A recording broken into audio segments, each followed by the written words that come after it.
depannya, Fir. Ada Atau lagu. apa? Oke. Jalan-jalan. Jalan-jalan. Dengan sepatu rodaku, kiri kanan, ikuti irama lagu. Oke. Assalamualaikum warahmatullahi wabarakatuh. Selamat pagi. Eh, Kami kelompok dari Dingin Tapi Tidak Kejam. Pada kesempatan kali ini kami akan mempresentasikan proyek akhir untuk mata praktikum program berorientasi objek, yaitu proyek aplikasi cash flow, sebuah sistem manajemen keuangan pribadi. Presentasi ini akan dibagi menjadi 4 bagian, yaitu ide dasar dan tujuan, alur kerja sistem, fitur-fitur utama, dan penerapan 4 pilar PBO langsung dari proyek kami. Pertama, kami akan jelaskan latar belakang dulu. Ide aplikasi cash flow ini berawal dari masalah yang sederhana namun nyata, yaitu banyak orang yang sulit memantau pengeluaran dan pemasukan mereka yang tidak ada karena tidak adanya alat pencatatan yang praktis. Nah, catatan manual di kertas tuh mudah hilang, spreadsheet terlalu kaku, dan aplikasi keuangan komersial sering terlalu kompleks untuk penggunaan sehari-hari. Nah, jadi kami ingin membangun solusi yang ringan, terstruktur, dan bisa diakses dengan mudah, yaitu proyek ini sekaligus menjadi sarana kami untuk menerapkan konsep-konsep PBO yang dipelajari selama 1 semester ke dalam sistem yang nyata dan berfungsi. Nah, tujuan aplikasi itu pertama adalah untuk memberikan pengguna kemampuan untuk mencatat transaksi keuangan baik pemasukan maupun pengeluaran, lengkap dengan tanggal, jumlah deskripsi, dan detail kategori. Lalu ada tujuan kedua, yaitu menampilkan ringkasan keuangan secara otomatis, yaitu total pemasukan, total pengeluaran, dan saldo bersih yang selalu diperbarui setiap ada perubahan data. Yang ketiga adalah untuk memastikan setiap pengguna hanya bisa mengakses data miliknya sendiri melalui sistem autentikasi berbasis session. Lalu ada arsitektur dan stack teknologi. Kami menggunakan arsitektur client server 2 lapis, back-end dibangun dengan Java Spring Boot, menyimpan data H2 database berbasis file, dan menggunakan Bcrypt untuk menginskripsi data kata sandi serta HTTP session untuk manajemen sesi login. Lalu ada front-end yang dibangun dengan Java dan JavaFX. Pada umumnya melainkan aplikasi controller JavaFX mau berkomunikasi langsung ke backend melalui HTTP API menggunakan HTTP client bawaan. Lalu pemilihan JavaFX di sini front-end menggunakan GUI dari Scene Builder. Lalu akan saya lanjutkan untuk alur kerja sistem. Nah, baik, saya akan menjelaskan bagaimana alur kerja aplikasi cash flow ini. Jadi, yang pertama, pengguna bakal membuka halaman sign up di aplikasi JavaFX. Sign up controller mengirim request post ke endpoint pada backend, terus user service mengirim data, memeriksa, dan apakah username atau email sudah terdaftar.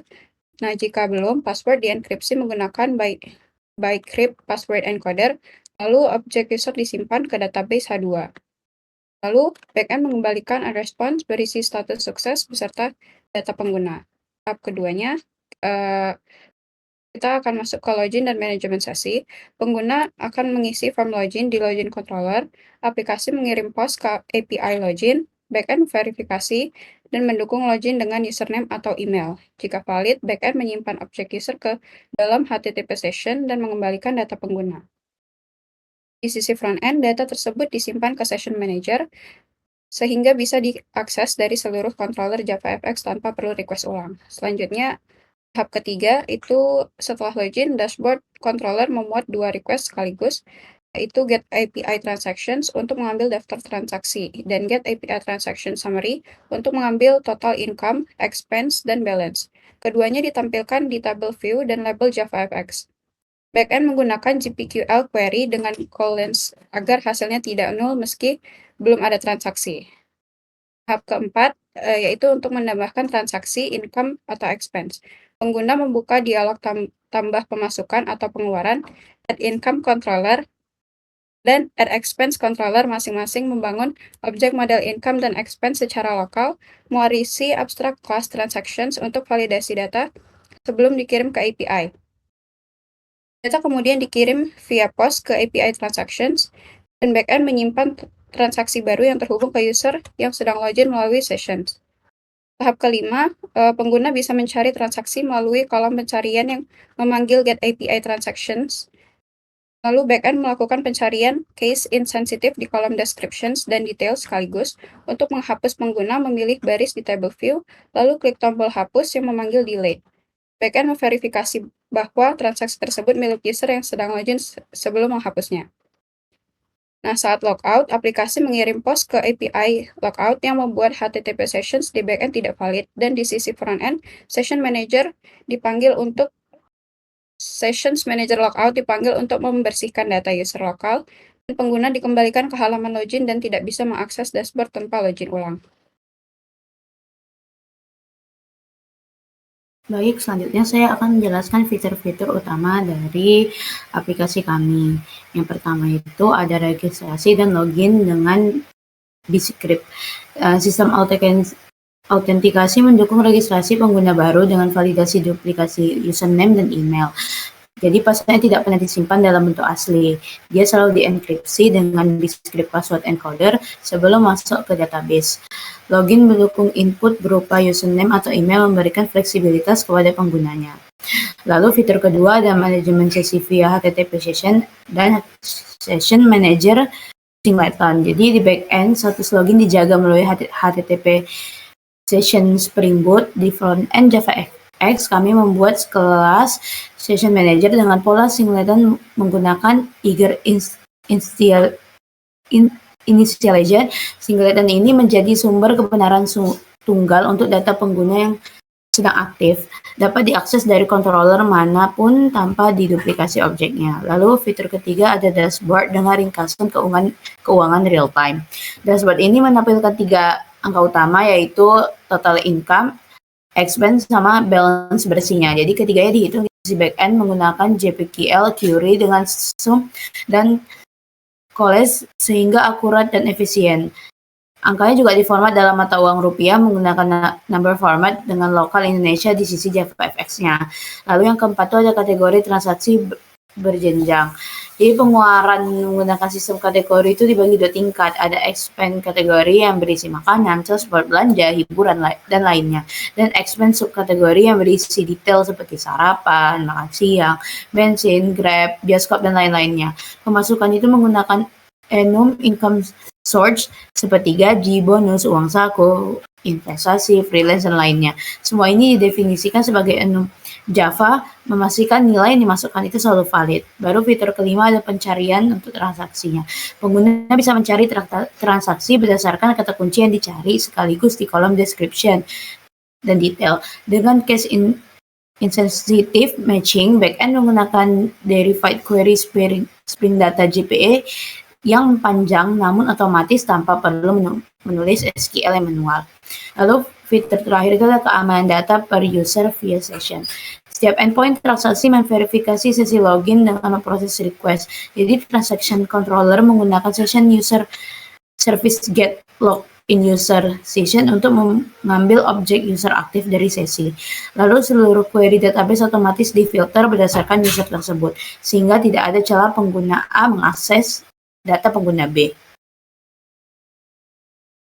Baik, selanjutnya saya akan membahas tentang keempat pilar PBO. Nah, pilar pertama yang saya mau bahas itu adalah encapsulation atau enkapsulasi, yang dimana berarti menyembunyikan detail internal object dan hanya mengekspos melalui metode yang terkontrol.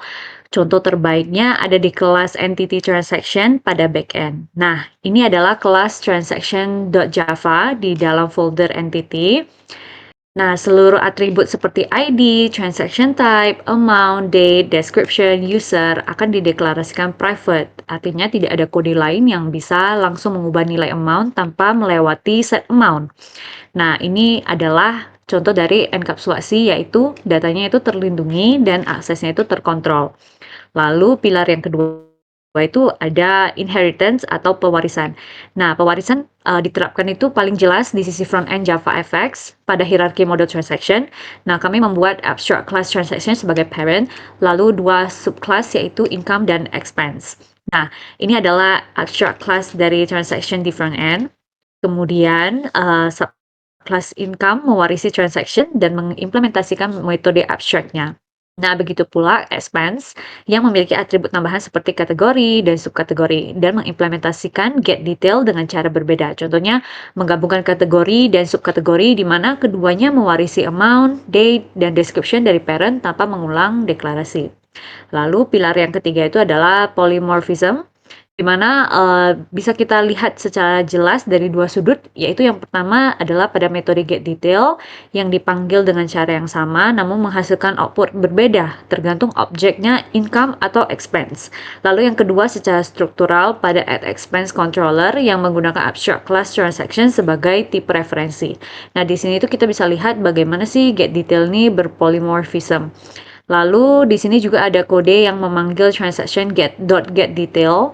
Jadi tidak perlu tahu apakah objeknya itu income atau expense. Jadi ia cukup memanggil satu metode yang sama dan mendapatkan hasil yang tepat sesuai jenis transaksi. Jadi dapat kita lihat di sini bahwa inilah inti dari polymorphism, yaitu satu interface tapi banyak bentuk perilaku. Nah, selain itu polymorphism juga ada terjadi di add expense controller saat membangun objek transaksi.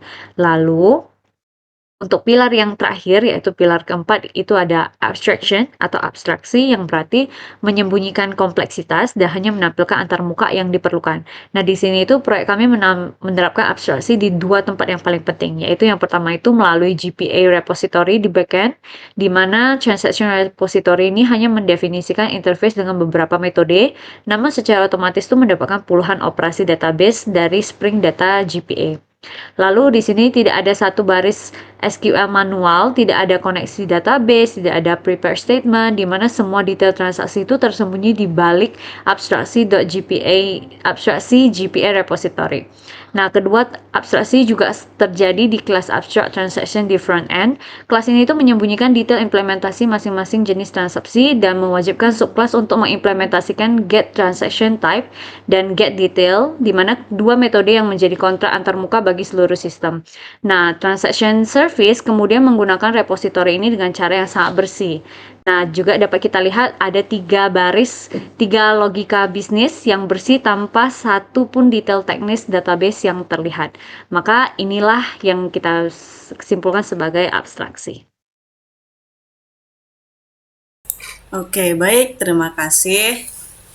Sekian dari kami untuk ini demo aplikasi kami. Assalamualaikum warahmatullahi wabarakatuh. Follow the leader. Rollerblade, rollerblade, rollerblade. Udah siap belum? Ya. Jalan-jalan dengan sepatu rodaku, kiri kanan ikuti irama lagu. Semua mata hanya tertuju padaku, terbiasa dari dulu. Boy start, hit 'em with the red light. Hot ones, swerving on my just like. Ride on my dump truck, my girl stuck it up. Gas on the pedal like gra, gra, gra. On my roller, on my roller. On my roller, on my rollerblade. On my rollerblade. On my rollerblade. You wanna berdansa, jangan ragu-ragu. Kami in the center of the room. Sedak, seduk, 3, 2, 1. I set the mood like who the fuck are you? Sama shoes so fresh, terbaru. I'm a crazy